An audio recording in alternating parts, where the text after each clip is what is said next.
Climbers, there's a brand new report out on Spotify that just talks about how artists like you make money and how much those numbers have increased. That's what we're going to talk about today. You really need to listen to this episode. It's going to be good for your soul. Welcome to the climb. This is the show dedicated to helping singers, songwriters, and indie artists like you create leverage in the music business, because leverage is the name of the game. Leverage is king. You got to show the industry people that you want to work with that your product, that your work, that your art has value. You can call it whatever you want, but they're interested in knowing that other people are interested in it. And then if enough of those other people are interested in it, you're going to work with everybody that you want to work with, because it's getting really, really difficult to do that. So, but it ain't rocket science, right? That's why we call this the climb, creating leverage in the music business. That's what you're going to need. That's a Baxternym from my good friend and co-host, Mr. Brent Baxter. Brent's an award-winning hit songwriter with cuts by Alan Jackson, Randy Travis, Lady A, Joe Nichols, and more. Got a couple number ones in Southern gospel in the last few years. Had a top 10 in Australia, I don't know, in the last few months. He's making miracles happen. Got some pub companies sniffing around. Back in the game. Back in the game. It's going to happen. And what I love about Brent is he helps songwriters like you turn pro by revealing how you write like a pro, do business like a pro. And once you're tight on the writing and once you're tight on the business, the last step is making relationships, man. It's all about relationships. Your construction job is about relationships. Your teaching job is about relationships. The stuff you do in church is about relationships. It's no different. And he sets you up to create those relationships. You can find Brent at songwritingpro.com.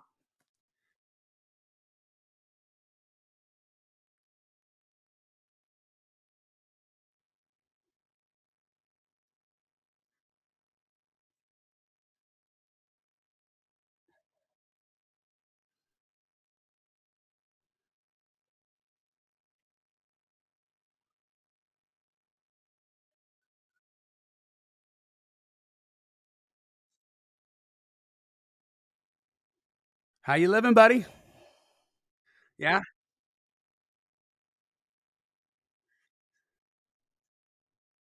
Dude, that was a fun trip, man. I always love hanging with you. Man, we saw a bunch of climbers. I gotta post those pictures too. I'm so freaking terrible at that. Did you post them in there? Oh, well, good. Well, thank God for you. I haven't been there in a while. Like, I've been buried, dude. I have been so buried. And I'm buried this week, and then we are flying out Friday morning to go to the Party in the Desert Festival, see our boy Josh Roy do his thing all 3 days. And with the last day, the headliner is Lainey Wilson, which is cool.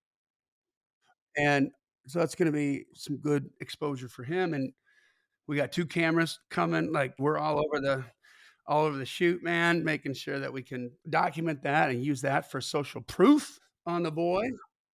And, we just got a distribution deal going with him, and now we're like 60 days away from firing up the engines and starting to taxi down the runway, man. Yeah.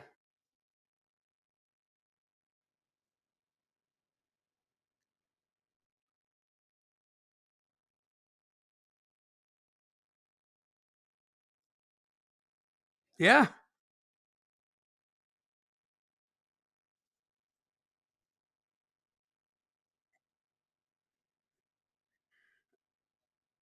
Nice.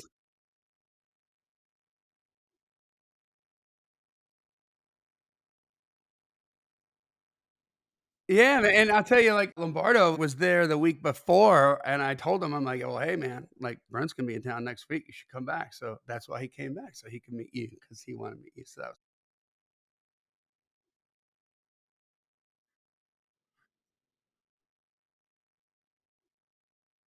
that's right. Such a cool song.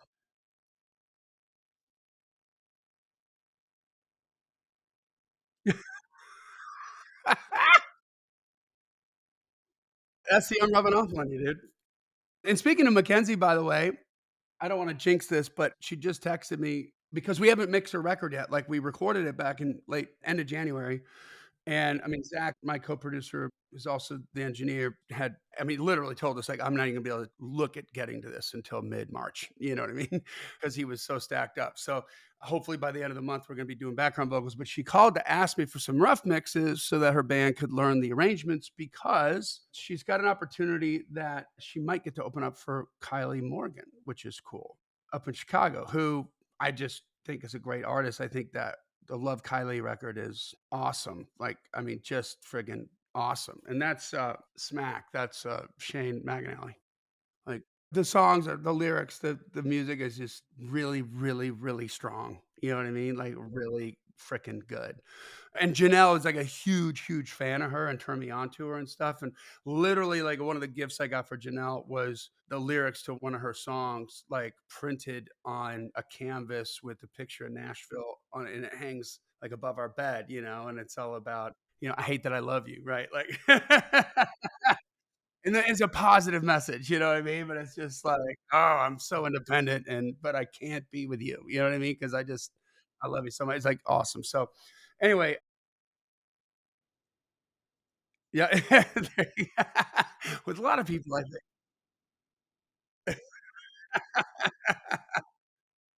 There you go. So, well, hey, man, today, dude, this article came out, and shout out to, gosh, who was it? Patrick, yeah, or no, was it Hacker? It was Patrick Adams or Brad I can't remember who it was, but one of them, so I saw this article and immediately posted it in the climb community, right? So we'll see who read it or not. I don't know who reads it.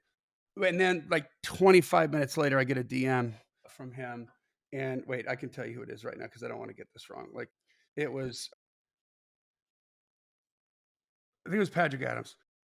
And he sends me the link to the article and he's like, boom, like, this is exactly what you've been saying. And he's like, I thought you should see this. I'm like, I'm all over it. I already posted it in the clown community, but I love that you're all over it. You know what I mean? And to me, this is like amazing freaking news. So that's what we're going to talk about today. But let's take care of some business real quick. Join the Climb community if you haven't done so. It's at facebook.com/groups/ the Climb community. And I have to ask to be let in, but we let everybody in.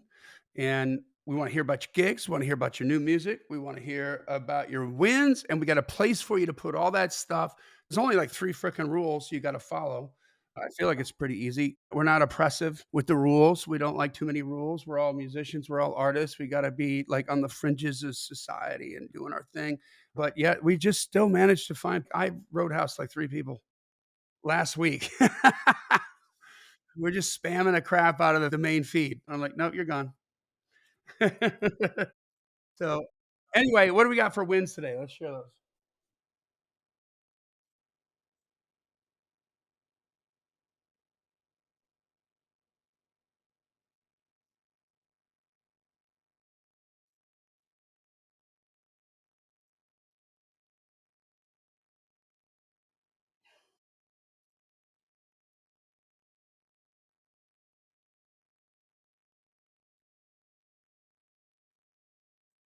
Good job.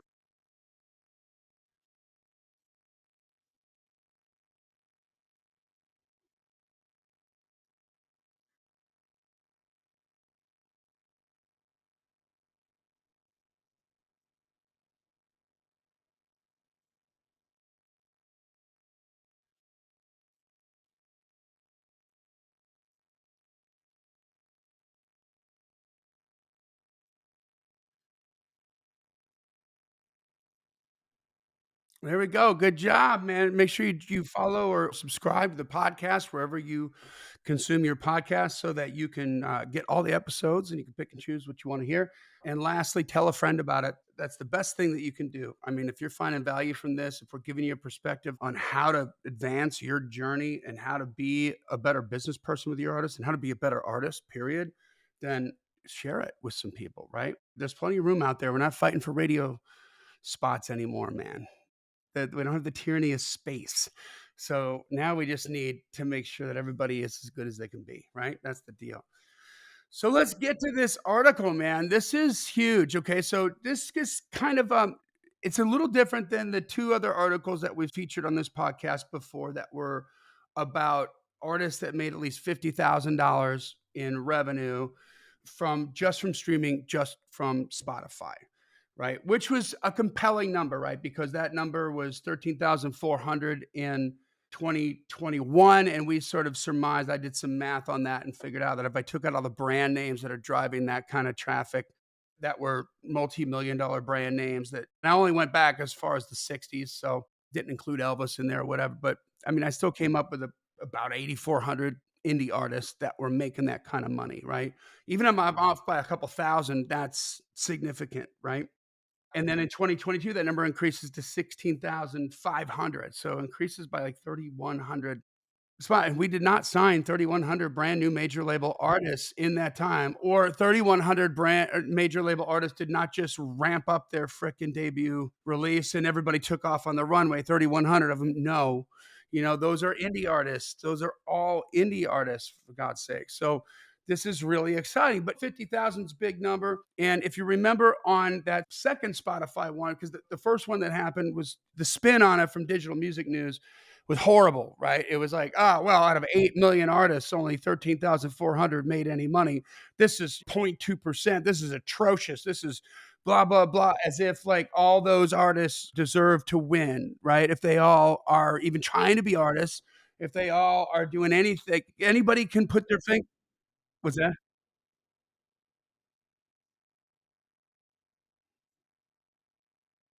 Same thing. Yeah, it's exactly like that. I've made 3 free throws my whole life. I've never played in a game of 5 on 5, and you know what? Like, because I stepped on a court, I should make some money as a professional basketball player. No. Yeah, and you know what? Like, the gates to get on the velvet rope to get on a basketball court, it's even more than what it is for just any Tom, Dick, or Harry to put their little finger painting up on the world's refrigerator called Spotify. "Mama, look at me," right?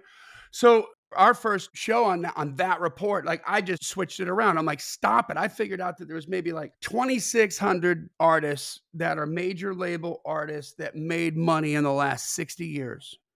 And we had 8,400 indie artists that made 50 grand. I'm like, "What club do you wanna be a part of?" Like, this is good news, like, these 8,400 artists, and even if I'm off, maybe they're 4,400 artists, but they aren't getting on the frickin' radio. They would not have made any money in the old system, and in this system, they can, right? So, again, what club do you wanna be a part of, right? That's a starting point. That's 50 grand. That's cash flow. That's money that you're on your way. You have a real business, right? Just from one source. That's not your live gigs, that's not any collaboration or ad money from your social media, that's not all the other streaming services, which is probably an additional 25%, right? So, the report in 2022 comes out and Spotify responding clearly to DMN. It's like, "So, on this one, we also put some criteria on who's a professional artist or a professionally aspiring artist," right? And the criteria were 3 rules, right? Number 1 was you had to have at least 10 songs on Spotify, enough to make 1 album. And that first level of criteria, I think that makes sense to everybody, right? Like, this isn't about equality and be fair and all this crap. It's like, man, if you wanna be a freaking astronaut, you gotta learn how to do that, and you gotta put in a lot of time and a lot of effort. And if you wanna be a good plumber, you don't just walk in with a wrench and get equal pay. Like, if you wanna be a school teacher, you don't just show up at school and get paid. Like, you gotta put some time in to learn the craft, man. So, 10 songs is 1 album, and 5.6 million of the 8,000,000 artists on Spotify haven't even put up 10 songs. And by the way, even if you're on your way to being a professional artist, if you've only got 2 songs up, you don't have enough to generate any kind of revenue, and so why are we bitching, right? Like, what's going on? And then the second piece of criteria was you had to have at least 10,000 monthly followers. That's a high bar, right? A higher bar for sure. And that took the pool from, like, 2.6 million down to 160,000, significant decrease. And we're looking at artists who are really, really, really trying to, number 1, make a living at this and be serious about their business, and number 2, they're incorporating Spotify in that plan, right? And then the third thing was you had to do so 1 ticket, like $1 a business through some sort of digital ticket outlet, and they did it prior to the pandemic, so that didn't get factored because everything got skewed in there, and so that number then creeped up from 160,000 to 200,000. So all of a sudden, the percentage-wise, like 16,500 or in 2022 or 13,400 in 2021 out of 200,000 professional or professionally aspiring artists, that percentage is now significantly larger, right? And the growth between the 2 years is, like, mind-blowing. So, that's the premise. Let's just dive into this article here, and then we'll kind of unpack it, right? The title is, this is also on Digital Music News. I feel like they've come off the nasty angle that they had. Yeah, once they got sort of spanked a little bit, like, "Don't be such a douche." So, roughly 60,000 professionally aspiring artists generated $10,000 or more in 2022 from Spotify, according to Spotify. That's the title. So, that's another reason why I like this article so much is, man, okay, that's doable, right? If you can do 10,000, get to there, and then you can do 50,000. The journey from 10,000 to 50,000 is shorter than the journey from 0 to 10,000, okay?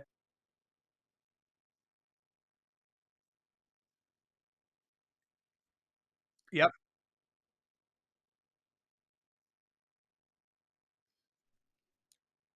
that's right. That's right. That's right. So let's get into this here. So it says artist numbers, rights holders, payouts, and royalties. Depending on your perspective, Spotify's latest data dump could paint a promising picture for the future of streaming. The company's self reported royalty data for 2022 reveals who's making money on Spotify and who's not. So, who's actually squeaking out a living on Spotify out of it's now up to 9 million artist profiles? Okay. Spotify says only an estimated 200,000 are properly leveraging streaming as a part of their career. These professional or professionally aspiring artists, quote unquote, have released at least 10 tracks. There we are with the criteria again.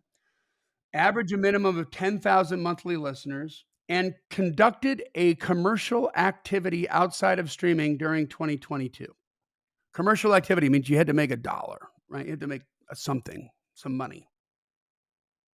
So Spotify data reveals that just over a quarter, 29% of these 200,000 professionally aspiring artists, or roughly 60,000 serious artists, generated $10,000 or more in Spotify revenue in 2022. That's either good or bad, depending on the perspective in this subsequent number crunching. So I guess they're not hostile towards Spotify, but they're not exactly putting their arm around them either, pat them on the back, are they? I mean, I think just going from are these 60,000 artists who generated 10,000 or more? And so what I don't have to compare to is the difference of how many of these artists were like in comparing apples to apples made at least 50,000, right? We know that 16,500 made 50,000 in 2022 and or I'm sorry, 2021, and we know that that number increased by about 20% from 2020 to 2021.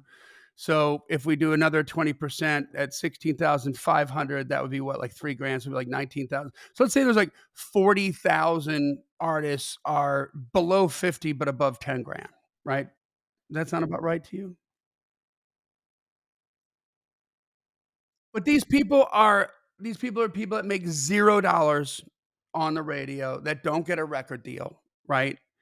That don't have this opportunity, 40,000. I mean, good lord, when we had 9 major labels back in the day when radio was firing on all pistons, that's 500 artists on each label. That's not a lot of artists, man. We got 40,000 people making money now. You know, a little bit of money, but money nonetheless on their music because they didn't have to get on radio. So that's where I'm coming from. This is the reality. Forget that, not a spin. That's just a fact. So for Spotify, the analysis starts with an important working assumption. The streaming giant says it accounted for over 20% of global recorded music revenue in 2022. Wow. Up from less than 15% in 2017. This is all the music the recorded music revenue, right? So this is sales, streaming. I imagine they're gonna sync has gotta be in there, right? And Spotify's accounting for 20% of that. That's crazy big. Also, according to Spotify, the platform's all-time payouts to music rights holders is approaching 40 billion in recording and publishing royalties. So that's getting up there. Spotify believes that during the last 2 decades, streaming has transformed the dynamic music ecosystem. With low barriers to entry, which we just sort of discussed, right? Anybody can put their finger painting up on the world's refrigerator. It has drawn a passionate new musicians and creators from all over the world. Spotify's report on its own royalty data also reveals that in 2022, only 12% of Spotify's US streams were credited to the top 50 artists. Did you hear that? That's right. Yeah, I like that number. Don't you? That sounds like middle class to me. Stats like this place the spotlight on how music industry revenue is reaching more than just mega artists and mega creators. So I love this too, right? You have to be a craftsman at your music, at your songwriting, at your recording. You have to know how to make a record.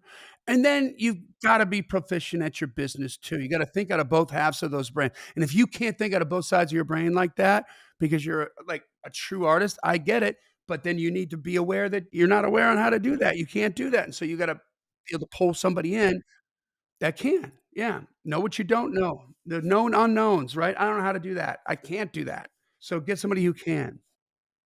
Spotify data also reveals that in 2022, a quarter of the artists generated over $10,000 from Spotify were self-distributed. So out of 60,000, a quarter would be 15,000 of those artists, right? Who made over 10 grand from Spotify were self-distributed, and get this, 35% reside in countries outside of the top 10 music markets. In countries outside of the top 10 music markets. So, what does that mean to you? I got some ideas on this, but, like, what does that stat ping in your brain right there, Brent?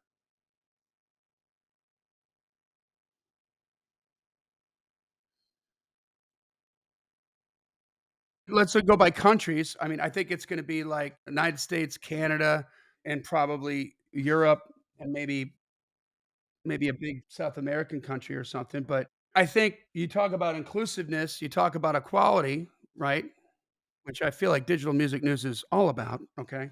This sounds insane, insanely cool, right? Like, you don't have to have the luck of being born in the right country to figure out how to do this. You know what else it says to me? I'll bet you some I mean, if you're not in one of the top 10 music markets, then those top 10 music markets are definitely gonna be like first world countries. So if you're outside of that, you're either second world or third world.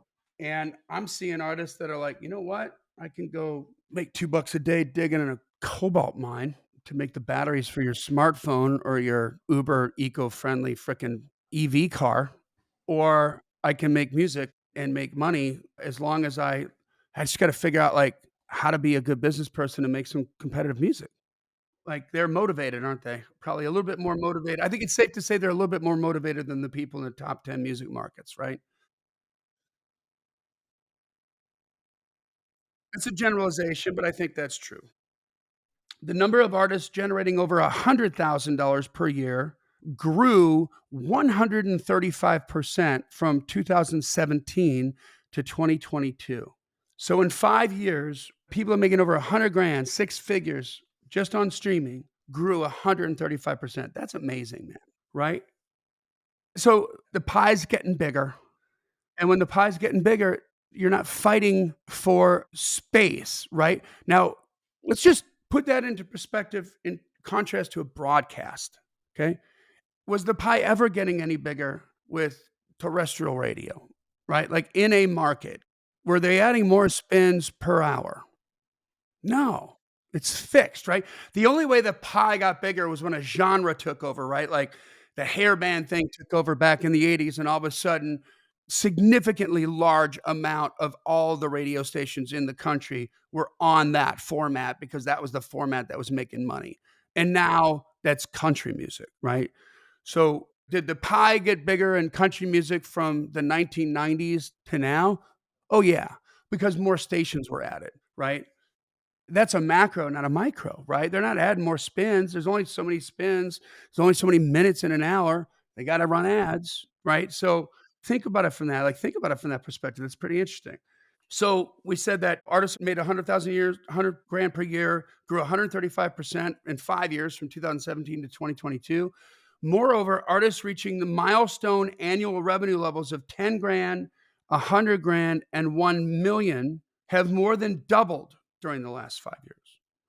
So that's over 100%. So the people getting in from 0 to 10 grand doubled. People getting from 10 grand to 100 grand doubled. People getting from 100 grand to 1 million doubled.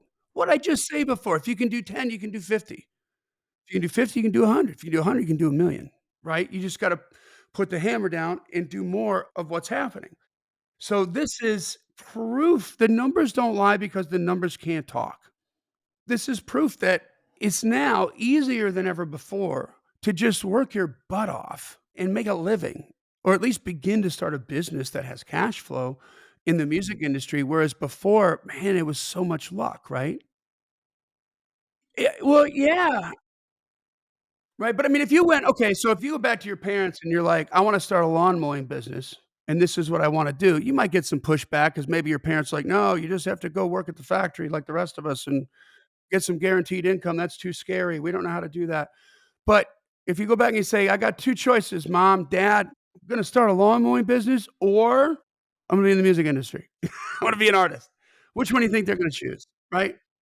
Like, now, I don't know, like, you throw this out at them, and they're like, "Well, this is interesting." Right? You can do both, but, make no mistake, it's you just don't need anybody's permission anymore. So, proof that you and I aren't lying, Brent, on this podcast, that's for sure. With an ever growing number of listeners, Spotify reports that in total, 913,000 songs have crossed the million stream mark in 2022 alone.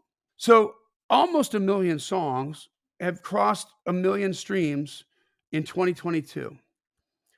281,000 songs reached this milestone, with almost 350 songs already crossing the billion stream mark by the end of last year.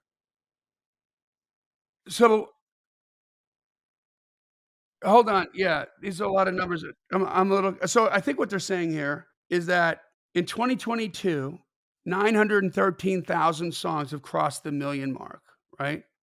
But by the end of last year, 281,000 songs reached this milestone. Oh, so it's 913,000 songs total in the history of Spotify that have crossed the million stream mark. Oh, I read that wrong. Okay. So it's 913,000 songs in the history of Spotify that have reached the million stream mark. But in 2022, just last year, 281,000 songs reached the million stream mark, and 350 reached the billion stream mark. Guys, that's almost 25% of Spotify started in 2008 or 2009. So you're talking about a 13-year history, and 25% of that happened just in last year. That just shows you, wow, okay, that's incredible.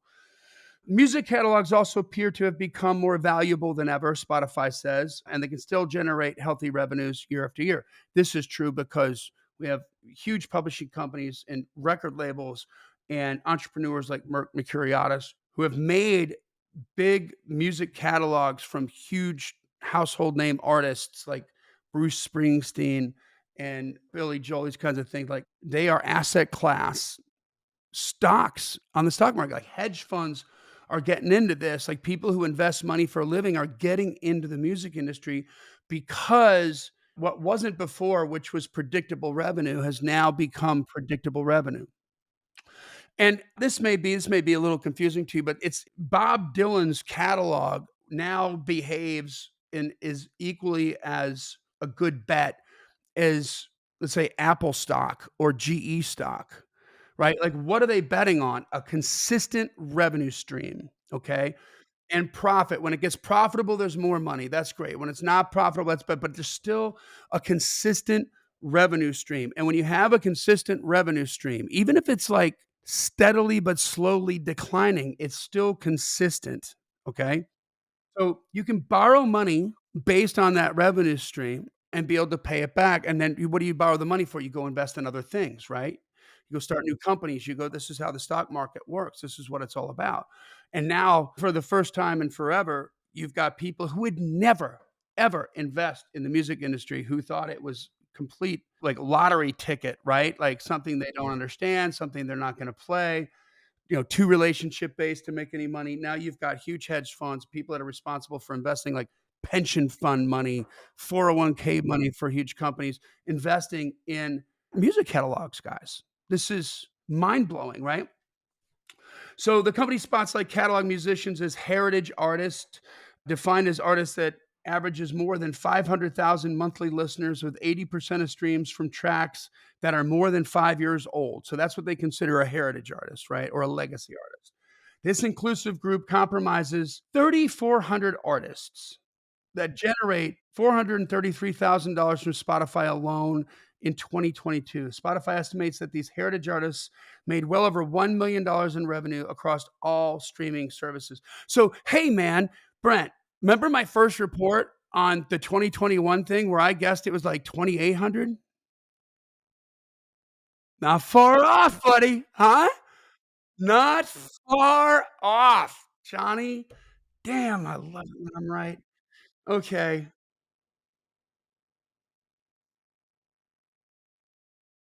Well, they're saying it just has to be at least 5 years old, and so I went back like 60 years, but heritage certainly includes Elvis, right? And Frank Sinatra and the big, big, big names from, as far back as the music history.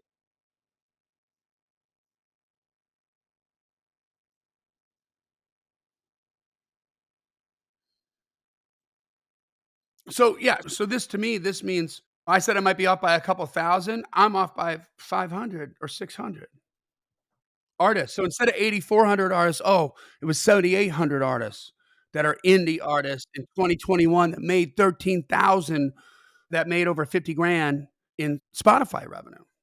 Holy crap, man. Holy crap. It's mind blowing.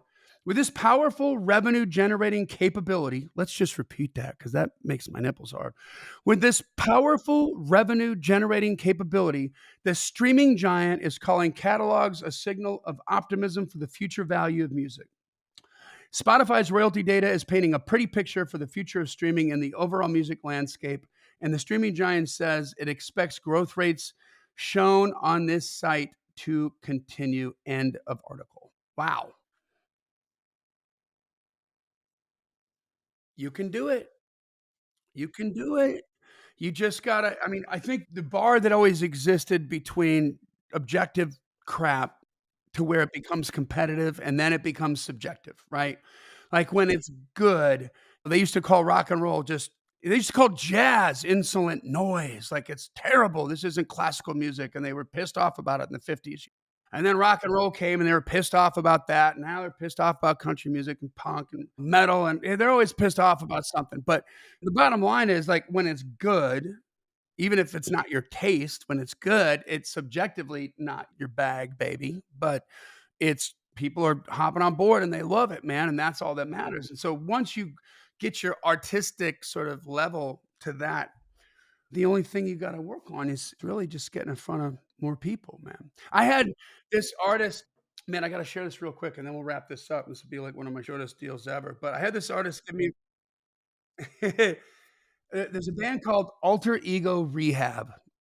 Alter Ego Rehab, okay? And this cat is like just a great freaking singer, right? And he put out this record. He sent me some stuff and he's like, I want to see what's going to be like to work with you and blah, blah, blah. And we're just kind of laying down some runway to see how we can work together. But we had a couple really long talks. And I said, man, you're like, your voice, dude, that's the deal. You know what I mean? Like, you need to just you're not in front of enough people. Reach your frequency. Just keep putting your stuff out there and get in front of people. And when you get some investors involved and you can come back to me, then I will be there for you. You know what I mean? I can't help you unless you got money to spend on digital. Even if I help you for free, I can't help you unless you got money to spend. to put it, you know what I mean? So it's not about my fee, it's about just the reality of yeah, being able to create that repetition. So, you know what? Our talk just sort of gets him off the fence post and he just starts doing TikTok stuff because he can sing anything. And it's like, whoa, what the hell? Dude, like week one, it's got like 8,000 likes on TikTok. Week one. Why? Because he's freaking amazing. Like he can sing anything. And it just, I put a gun to his head and I'm like, make this sound like somebody else. And he couldn't do it. Like it's just him. So, guys, this is the deal. Like, it's all right there. Like, you can totally freaking do this. Okay. And so many thousands and thousands now of artists are proving beyond a reasonable doubt that this can happen. And the only thing standing in your way is you. Drop the mic. So, hey, if you want some help on that, I got a free download for you. All right. Just this is going to help you like try to detach from the way that you've been marketed to, which is a tough knot to untie. You've been marketed via broadcast platforms your whole life. They're still trying to do it now and teach you how to really approach the digital platform, how it's consumed. It really goes into some basic fundamentals, the breakdown to get you thinking about it correctly so that you can move forward. And it's absolutely free to you guys. It's a pretty robust PDF. I don't know how many pages it is, but it's a lot. Go to Gift from Johnny, JOHNNY, giftfromjohnny.com, and tell me where to send it. It's all yours. Make sure you join the C.L.I.M.B community, follow the podcast, tell a friend about it. This podcast exists because we want you to win, so keep on climbing.